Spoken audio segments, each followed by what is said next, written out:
was having a very chaos and abusive family life. Because of his stepfather, he came forward and he was able to do with his support. But the thing is, he didn't settle down because what the life gave to him. He just started, he ran, he built himself. He has lot of issues. He has gone through a lot of legal issues where he has paid many penalties, literally like dollars and millions.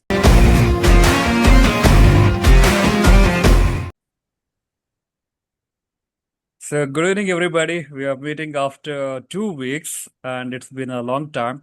We were supposed to have a session last week due to some technical issues. We could not have it. Anyway, today we are having, and the session is the research and analysis of personalities, especially the executive coaches in the world. We have covered top three executive coaches in the world. That is Marshall Goldsmith, Tony Robbins, and John Maton. I'm going to show their faces so that you will know who are those top executive coaches. Marshall Goldsmith is the world's top number one executive coach, and he has coached more than 200 CEOs of different companies. He has got his own foundation, own company to coach the people across the world. And if you're really interested to be coached by him, you can join. And the other person is this is Tony Robbins. This is John Motto. So we are going to cover these three personalities. And in this session, we are going to talk about their personality, how they inspire the world, how they coach the people, and what they have contributed to the world economy as well as business. So getting started, and it's my turn to speak about the great personality that is Marshall Goldsmith. So Marshall Goldsmith, he was born in 1949 in USA. He completed his MBA and PhD in UCLA. Do you know what is UCLA? Guess it at least. University of I've heard it a lot of times, but I'm not very sure of it. University of California. University of California, Los Angeles. So that's the full form of UCLA. And after completing his MBA and PhD from there, he was a professor for many years. He was teaching MBA students and the business executives. Later, he started coaching them. And he has founded his own company that is Marshall Goldsmith Group. And the first book which became famous is Mojo. Now, what is the meaning of Mojo? That's the secret here. There is also one more line: how to get it, how to keep it, how to get it back if you lose it. So, this is the tagline along with the word Mojo. Mojo, how to get it, how to keep it, how to get it back if you lose it. So, Mojo is a feeling.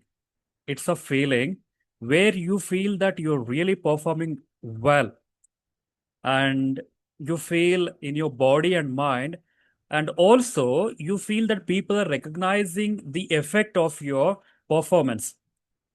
You are aware of that, you're performing really excellent, and performance is extraordinary, and you're able to feel that feeling is called mojo. So as long as a person is in that state, I think person performs superiorly well, because the feeling of that extraordinary sense inside one's own body and mind actually makes person to exhibit superhuman skills. So that's the book he wrote, Mojo. There is a definition about that. But if you want, I will give the definition also. Feeling of deep satisfaction and purpose when you are doing something well, and that feeling is recognized by others. It's about the moment you deliver a superior performance and intensely proud of it, and that pride is evident to those around you. So, this is the definition of mojo. So, Pooja, you're getting sleep or you're not having mojo here? You're supposed to feel No, no, mojo. I was really thinking about it. Okay. So yeah, I was really thinking about Mojo. Yes, that's good. Mojo is there. Most of the time, you must have experienced mojo when you perform on the stage, and afterwards, Definitely people clap for you, and you feel it, right? The true. mojo is very much present with you guys. And he gives even four keywords to achieve this mojo. That is identity. You need to have your own identity based on the values you have. Don't go below the values. Set the values. Second is achievement. Next is reputation you regard in the society. Next is acceptance. Acceptance of situation as well as yourself. These are the four key ingredients he gives to follow. And next book he writes, that is what got you here doesn't take you there. That is the next book. What got you here doesn't get you there. So that is another one. I'm not going to explain that book in detail right now. Next one is Triggers. Triggers is another book which talks about the surroundings, how surroundings and the behavior of other people influences us, and we get triggered and actually get into a kind of play where we lose our own sense of purpose, and to prove ourselves or to get just to be in the conversation or maybe in the uh, reciprocation, we actually lose our track and get influenced by somebody else on the surroundings, and we get lost ourselves. That is triggers. So he talks about that. And there, he also mentions that this book talks about behavior control and shaping of oneself. And he says, choose to play hand. You must choose to play hand. No, when you play, you should be the main player there. He talks about that. If don't be played, rather play the hand. That's what he's saying. There are a few points he mentioned I want to mention here. First thing is, if you do not control and create your own environment, your environment creates you and it controls you. Next is feedback, and be mindful when people give you feedback, take it constructively and in a proper way. And one more aspect speaks that human beings hardly accept that they need change. That is the biggest drawback human beings have. They don't accept that they need change, but change is essential. Once they understand that they can change it. And also talks about inertia. Inertia is where we don't change. We for the long time we stay in the comfort zone. Talks about that. So when we see this personality of Marshall Goldsmith, he has coached 200 plus CEOs of different companies. And when I saw his presentation, he doesn't look too extraordinary. He looks a normal human being and has really mastery over what he speaks and how he speaks, down to earth, doesn't boast of his achievements or maybe so many other things. Looks very quite a normal human being to me. And yeah, quite blessed person he is, because usually we hear, imagine the people, those who are coached 200 plus CEOs will be superheroes or superhumans with extra horns and four hands, but that is not there. He's a very down to earth human being. That's what I observed from him. And we can master those elements, what he has spoken, but it is finally individual decision to master that. So, with that, I complete my analysis of the personality. So now I go to Pooja because Malar needs more time. That is already discussed.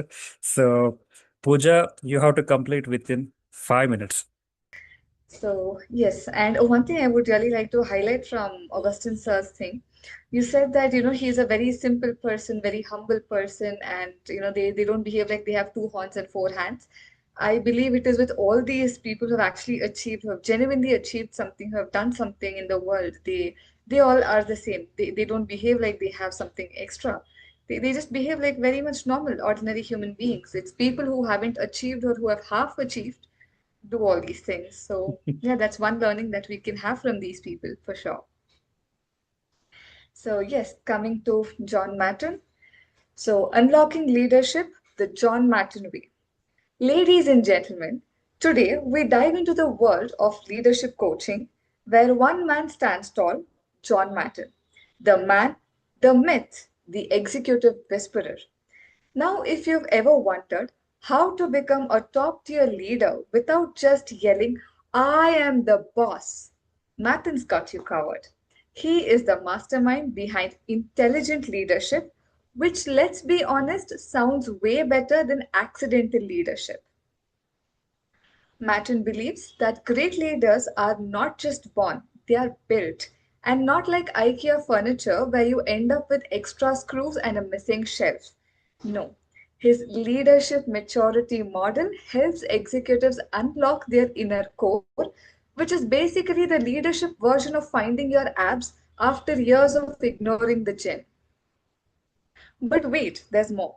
His four A's of leadership, achievement, altruism, affiliation, and abundance, are like the Avengers of executive success. If you master these, you won't just lead, you will inspire. Now, Matten doesn't just sit in a fancy office sipping coffee and nodding wisely. No, he's out there coaching Fortune 500 executives, partnering with global organizations, and even helping leaders course correct before they steer their companies into an iceberg. His outreach, massive. His impact, legendary. His ability to make people rethink their leadership style, unmatched. So, if you want to lead like a pro, take a page from Matten's book, literally, because he has written several. And remember, leadership isn't about having the loudest voice in the room, it's about having the wisest one. Mic drop. There I end. Hello, everyone. Good evening. Tony Robbins. Tony Robbins is actually a constructor figure of Anthony J. Robbins.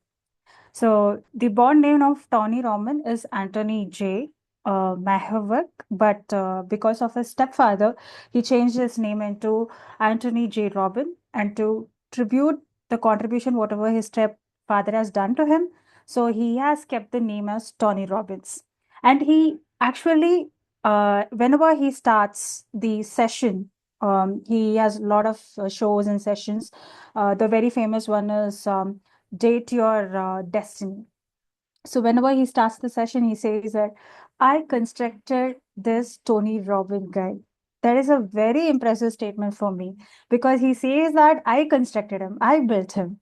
So that was the main thing which I started looking into him and whatever he is doing.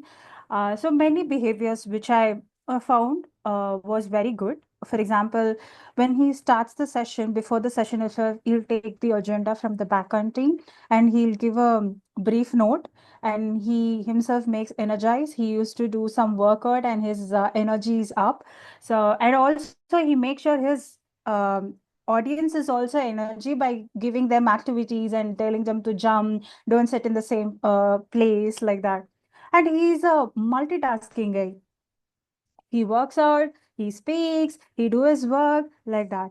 And also when we come up with his works in career, he is a motivational speaker, he coaches, and he's a business consultant as well, and he's also investor for many company. He's a fitness enthusiast, and he is also, though he's a 60 years old man now, he is using technology for coaching and mentoring people, like he is using neural linguistic programming, these technologies to connect emotionally and to ask how the people will respond.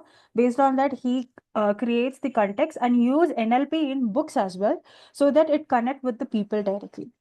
So all these things were mind blowing for me because he's a 60 years old man, but he is not just being behind. I am getting old. I don't know. He's not like that. Even if we see him, he's not like that. We can't say he's 60 years old. He'll be around. We'll tell 40 or 50. So that much he takes care of himself and he keeps him updated, which we have to learn ourselves. Where the young people should know that we have learned this much. Why should we learn more? But being a 60 years old man who doesn't know what is technology which came into this era, and he is updated with NLP and stuff, though he has a team to support him, but he has the knowledge to do that. That is the main thing. And he has also coached and trained peoples like Mother Teresa, Nelson Mandela, and also Princess Diana. So all these are the prime peoples whom he have coached.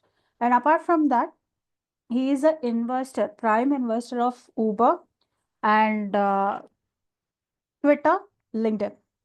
So these are the three prime investor, and he's a business consultant of Dell, HP, and American Express.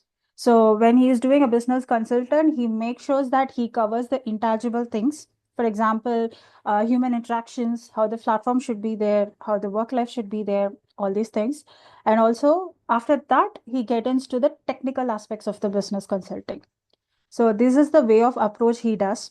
And the learnings which I took from him was he was having a very chaos and abusive family life.